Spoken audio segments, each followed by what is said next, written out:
Hello, I'm Jeffrey Williams, and welcome to Too Late for the Gods. The Christian apologist and thinker Craig Reed posted a video a few months ago of which I've only recently become aware, titled, "What is the status of immaterial objects given atheism?" He presents a challenge to what he considers the 20 or so smartest atheist thinkers, of which he includes me, although, as you'll see, seemingly as an afterthought. I'll put Jeffrey Williams in there. Everyone will object. I'll put him in. He knows quantum mechanics better than everybody else. Jeff, I'll put you in there. Thanks. You're welcome. Happy to be included. I don't consider myself primarily to be an atheist thinker, but a thinker who happens to be an atheist. My focus is on how to bring about a post-metaphysical approach to reality, not on theology. I lost interest in the question of God long ago. Moreover, I hold philosophy of religion in somewhat low regard and wouldn't necessarily suggest seeking the answers from its practitioners, who largely remain remote from the most urgent thinking of today. Craig starts his video with this. All right. So, the million-dollar question that I am laying on the table for your perusal. And if you are an atheist listening to this, I ultimately don't think this question is going to be optional. I think the success of atheism as a movement depends on this being answered philosophically and correctly. What is the status of immaterial objects given atheism? I really honestly think this is potentially a game changer. Craig starts off with the question, what is the status of immaterial objects given atheism? I find this an odd question. It starts with the non-compelling presumption that there are immaterial objects, and then tries to make this into a theological question. This question more properly concerns metaphysics, not just theology. As we will see, his chosen example of an undeniable immaterial object turns out not to be as applicable as he hopes. He goes on to further clarify. Oh, let's explain. The status of immaterial objects, as I've explained in other videos, is a core philosophical question going back hundreds, if not thousands of years. In general, there are only a handful of strategies wherein, usually the skeptic tries to relegate all things transcendent to the category of those things don't exist. Why? They can't be empirically verified for. Ergo, they are innately, really obviously, more consistent with atheism. The problem is, as I've tried to point out in other videos, and really think I've pointed out successfully, is they can't be relegated to the status of non-existent. For example, the laws of logic. I use the laws of logic. Pine Creek uses the laws of logic. Pine Creek, an atheist. The problem for Pine Creek and all atheists is that this is potentially really, in principle, not consistent with atheism at all. So Pine Creek and every atheist listening to me is using something, so they're acknowledging they're there. Yes, the laws of logic exist. They're immaterial, invisible, transcendent, other than matter and motion. Do you automatically see how that is potentially not necessarily consistent with atheism at all? Because you should, it's pretty obvious. Now, you can't say they aren't there. Why? Because I already said we both use them. And Pine Creek, just like I do, has to assume the laws of logic in order to use the laws of logic. Which means they are there in his ontology as provable fact, and Pine Creek in every atheist, except for a handful. And what the potential contradiction is that it is there in their ontology as provable fact, except as of this hearing, not yet present and accounted for. He focuses on the laws of logic as his example of lack of verifiability, immaterial, invisible, and transcendent, and therefore not consistent with atheism at all. Actually, his description of logic is neither consistent nor inconsistent with atheism, as he actually concedes at one point. They move the argument too far. I'm not entirely certain that God himself is the precondition of intelligibility. That's the ultimate point they're trying to make. That might be too much of a stretch. It remains possible for an immaterial truth to exist without a God, but that isn't the most salient issue at play here. What this all turns on is the ontology of logic. Craig claims to make an ontological argument, but in his argument, ontology is diminished to the simple question of does it exist or not. But that question omits the all-important ontological issues of what and how. Despite his claim, nobody doubts the existence of logic. The question is, what is it and how does it work? Central to this is the applicability of logic to reality, and of course we would need then to explore the question of what is real. Craig seems to naively adopt the rationalist belief in the transcendental existence of ideas independent of a thinking subject, a view long since dismissed among most serious thinkers. By the way, the philosopher Bas Siefenfrossen gives an accessible account of the failure of science and philosophy to show a sure relation between logic and reality other than as a purely utilitarian tool for survival and not ultimate logic, in his essay, The False Hopes of Traditional Epistemology. But the point here is that Craig is wrong to claim that critics of rationalism simply deny the existence of logic, but rather the question centers on what and how.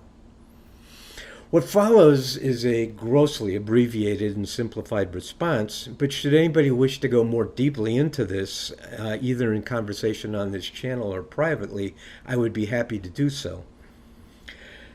Craig reprises the no longer important debate between rationalism and empiricism and mixes a position from both sides. In assuming innate knowledge of transcendental truths, he harkens back to Plato's remembered ideas.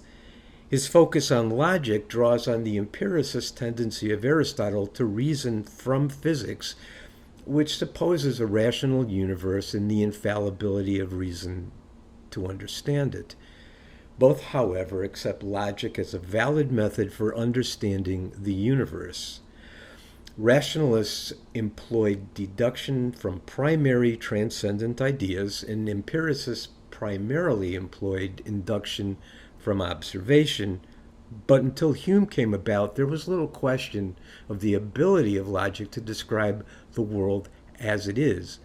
Craig himself appeals to this necessity to describe the world as it is, so let's start there. Potentially lethal contradiction. I can't have a worldview that says the sky isn't there. If the sky is there, it's provable fact. Why? Because my worldview will eventually be relegated to minority status. Why? Because it doesn't account for the world as it actually occurs. The first mistake is to assume we have a stable and correct view of the world as it is, which even a brief overview of philosophy and physics should easily correct. Because no such thing is possible, it is necessary to understand that past philosophical views arise historically according to their contemporary state of scientific understanding. Aristotle is remarkable for his thought within the best scientific understanding of his day, which was his own physics. But his physics has necessarily become obsolete over the millennia, and that means we need to formulate our positions today on what is known at the edges of quantum physics and relativity. To that point, I find amusement in the efforts of those attempting to rescue Thomism, for example, from current knowledge rather than acknowledging that if Aristotle were writing today, his works would be entirely different from what we know of him. Aristotle was a man in time doing the best possible with what he had, and his philosophy is not timeless truth. And so is the case for thinkers today. For me, modern physics is most fascinating for what it cannot answer. Kant's attempt to rescue objective knowledge from Hume's skepticism necessarily conceded so much ground that metaphysics itself finally foundered. Reason and its subordinate categories of the understanding, along with the intuitions of space and time, came to be seen as innate a priori structures of human consciousness. Their purpose was to make a representational order out of the jumble of sense data we receive from our surroundings. This representational world was something drawn in our imagination and not reality in itself. but it sufficed for us to maintain our survival. The ontology thus appears: 1. Existence, yes. What? Innate structure common to all human structures. How? Reduction of chaotic sense data into recognizable representations somewhat obedient to our logical manipulations. Implication? Reason is empty without sense data. Intuition without reason is blind. Thus, transcendental reasoning falls by the wayside as groundless and necessarily leads to transcendental illusion, or the illusion of reason, which Kant illustrates in the four antinomies. But this leaves us in existential quandary. How good is our vision emerging from reason applied to sense data? Hume started us on the necessary skeptical inquiry concerning the applicability of our reasoning to reality as it is. Kant compromised by considering our representational creation as our proper world where we live, forever oblivious to the noumenal. This position reached a crisis mid-20th century with quantum mechanics. Philosophers such as G.E. Moore and Hans Reichenbach strove mightily to save science from this chaos, much as Kant tried to secure it from Humean skepticism, and as Thomists tried to rescue Aristotle. But others, such as Wigner and the later Wittgenstein, were already acceding to the inevitable. Wigner's epistemological law of empiricism describes all rational mathematical systems to be approximate, arbitrary as to chosen events, and bounded tightly to limits of space and time. Once we transcend those limits, the logic of these apparent systems pulls apart. Even worse, drawing from Poincaré, multiple systems can equally describe the same spatial temporal events. In a similar manner, Wittgenstein's neatly ordered world of atomistic facts in logical relationships exploded to bits and came back together as commonly shared word games. Kant's representational world finally showed itself as a useful pragmatic fiction, but one that formed the basis for survival. And so today we look at the ontological question for reason from the viewpoint of our best science.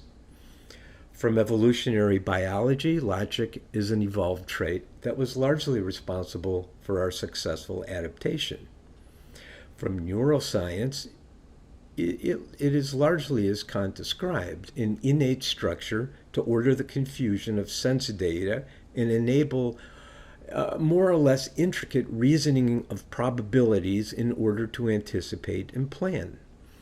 From physics, it is our reductive capacity that somehow participates in wave collapse, the only known mechanism for the reversal of entropy, which creates our world, similar to Kant's representational world. This capacity reduces information, but complexity is then over time reintroduced into the environment, fueling the inescapable and relentless increase in entropy by which we approach fundamental chaotic state of nature. Or as Carlo Rovelli explains in his relativistic interpretation, the blurring of reality to a minuscule subset we view as a subsystem in space and time, a creation through ignorance in the most literal sense. No, nobody is claiming logic doesn't exist, and we all necessarily use it because that is our innate mechanism of consciousness. But it fails your test of describing the world as it occurs. It creates the representational world we know, but is useless in the face of ultimate reality and has no existence outside of our thoughts, much as the color red only exists as our sensation. In any case, it has nothing at all to do with the question of God.